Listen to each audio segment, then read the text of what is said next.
खुलुमबाय दिनै 6 जुलाइ 2025 गिबियावनो गोजोन फुंबिलिनि गाहाम हामलायनायखौ बयनिसिमबो जासिहरनाय थाबाय। राशिफलखौ फरायनायनि सिगां आंनिफ्राय आनान गसाइनिसिम आरज खालामनाय जायोदि दिनैनि साना बुहुमनि साफ्रोमबो सुबुंफोरनि थाखाय गाहामैनो गाहाम बारलांनो हायो। जेबो खैफोद आफोद जायालासे फैदो दानिया दिनैनि राशिफोरखौ खोनासंनांदिनि। गिबियावनो दङ मेष राशि।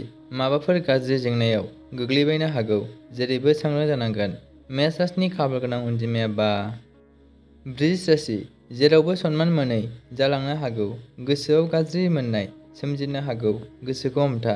बृष राशिनि खाफाल गोनां अनजिमाया 5। मिथुन राशि। माखौबा लानानै रागा जोंनाय दुंहाव थासारि सोमजिनो हागौ, जेखि जाया गोसोखौ हमथाना था। मिथुन राशिनि खाफाल गोनां अनजिमाया 6। कर्कट राशि। जेथिंबो गोहो बोलोखौ मोननो हागोन, गोजोनै सम बारहोनो हागोन, मोजां सान। कर्कट राशिनि खाफाल गोनां अनजिमाया 6। सिंह राशि। जेरैबो सुखुखौ मोनदांनो हागोन, नखराव जौगानाय फैगोन, मोजां सान। सिंह राशिनि खाफाल गोनां अनजिमाया 3। कन्या राशि। बायदिसिना जाथायफोरखौ लानानै जिंगा सिनांनो हागौ, गोसोखौ हमथा। कन्या राशिनि खाफाल गोनां अनजिमाया 5। तुला राशि।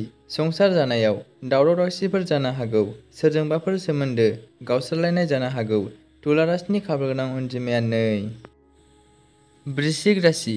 जेखियानो जाया शुभ खामानि मावनानै लानो हागोन, बे राशिनि थाखाय गाहाम सान। वृश्चिक राशिनि खाफाल गोनां अनजिमाया 7। धनु राशि।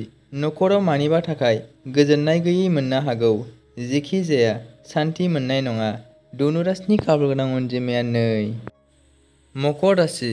मोजां खामानि मावलांनो हानानै थुलुंगानाय मोननो हागोन, फारफ्रोमथिंबो मोजां। मकर राशिनि खाफाल गोनां अनजिमाया 5। कुम्भ राशि।